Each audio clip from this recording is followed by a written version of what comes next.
Even more consequential in terms of their potential political impact are the proposals of Edward C. Banfield, a professor of urban government at Harvard and the chairman of President Nixon's task force on the Model Cities program. Professor Banfield has recently written a book entitled The Unheavenly City, The Nature and Future of Our Urban Crisis. Banfield's analysis of the urban crisis exactly coincides with behavioralists' view of the criminal. That is, the cause of the urban crisis lies of the existence of what Banfield calls the lower classes, who are poverty-prone. These lower classes are, of course, working people, and black and brown people in particular. They are, Banfield would have us believe, morally depraved and mentally defective. For example, Banfield describes people of the lower classes, quoting from different passages in his book, as feeble, suspicious and hostile, aggressive yet dependent, no attachment to community, neighbors, or friends, lives in slum and sees little or no reason to complain, does not care how dirty and dilapidated his housing is, nor does he mind the inadequacy of such public facilities as schools, parks, and libraries. Features that make the slum repellent to others actually please him, prefers near destitution without work to abundance with it. The morality of lower-class culture is pre-conventional, which means that the individual's actions are influenced not by conscience, but only by a sense of what he can get away with. Banfield's description of the lower class is in fact a description of the criminal. And it is precisely at this moment when the description of the lower class and the prescription of the criminal coincide that we have a central aspect of the ideological basis for fascism and genocide. This is exactly Banfield's program.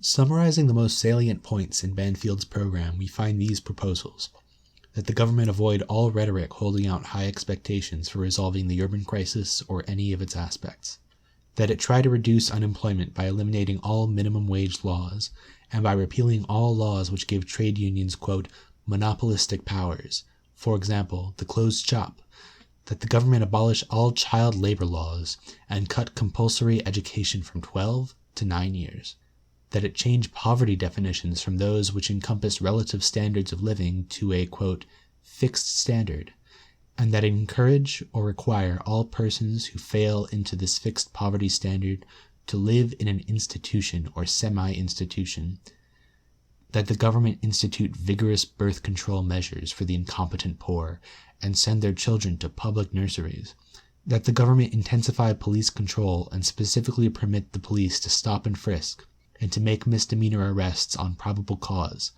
that the government speed up trials and the punishment process, and that the government abridge to an appropriate degree the freedom of those who, in the opinion of a court, are extremely likely to commit violent crimes. This is a fascist program. It is a genocidal program. Aspects of it are already to be found in Nixon's Organized Crime Control Bill signed into law in October 1970.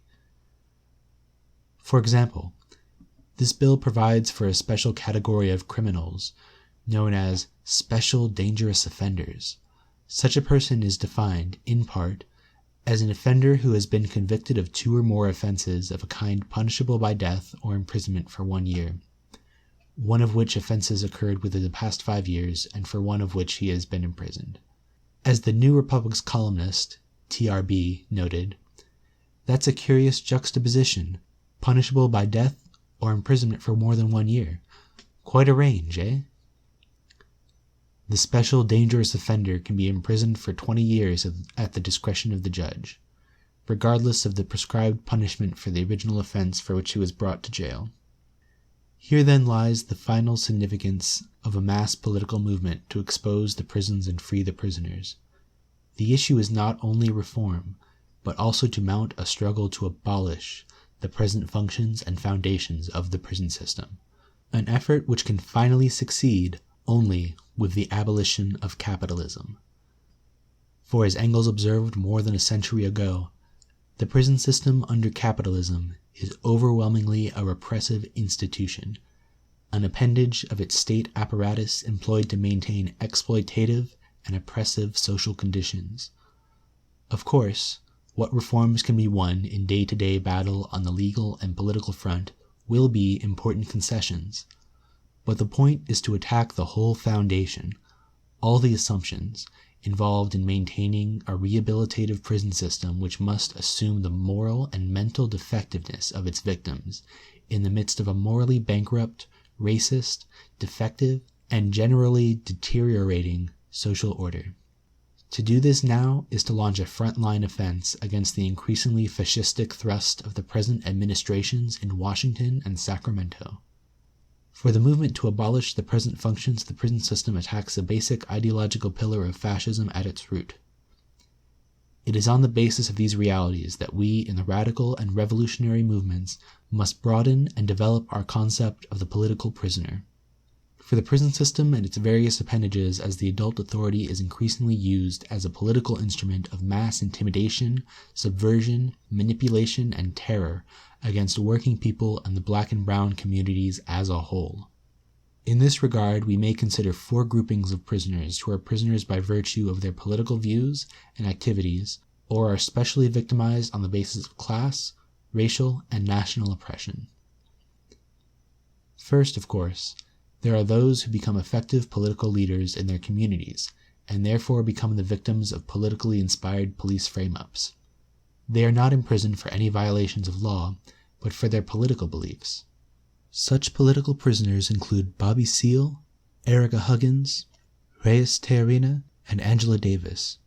There is a second, though similar category of political prisoner, that is, those who have committed various acts of civil disobedience, or refused, for example, to be inducted into the armed forces. They are in technical violation of various laws, but their violations were clearly political acts, and they are political prisoners. Such political prisoners include the Berrigan brothers and many thousands of draft resistors. Moreover, there are many in the liberation movements who engage in specific acts of resistance or armed self-defense, both within and outside the prisons, which may constitute violations of law. These actions are politically conceived and engendered by the overt acts of brutality, terror, and suppression inside the prisons and in the ghettos and barrios. Third, there are many thousands of originally non-political people who are the victims of class, racial, and national oppression. Arrested for an assortment of alleged crimes and lacking adequate legal or political redress, they are imprisoned for long years, in violation of fundamental civil and human rights, though they are innocent of any crime. Finally, there are many in prison who have committed various offenses, but who, in the course of their imprisonment, and due to the social conditions they experience, begin to develop a political consciousness. As soon as they give expression to their political views, they become victims of politically inspired actions against them by the prison administration and the parole boards. They too may become victims of politically inspired frame-ups within the prison. There are today many who were either never guilty of any crime at all, or were guilty of some offense, and later developed a political consciousness. These include the Soledad brothers, Ruchell Magee, and the Folsom Strikers. The intensification of the oppressive functions of the prison system and the emergence of the liberation movements on a new level in the 60s create the basis for a change in the political consciousness of people in the communities. More and more people have begun to understand the practical consequences of the prison police judicial apparatus. It is this fact which now offers us new opportunities to secure greater and greater mass opposition to the frame-ups and jailings of all political prisoners. Further, it is precisely this intensification of the socially oppressive function of the prison system and the stunning rise of the liberation movements that create the basis for a political consciousness among the prisoners as a whole, leading to individual acts of resistance and other forms of struggle, including mass political work stoppages by the prisoners and temporarily taking over prison facilities.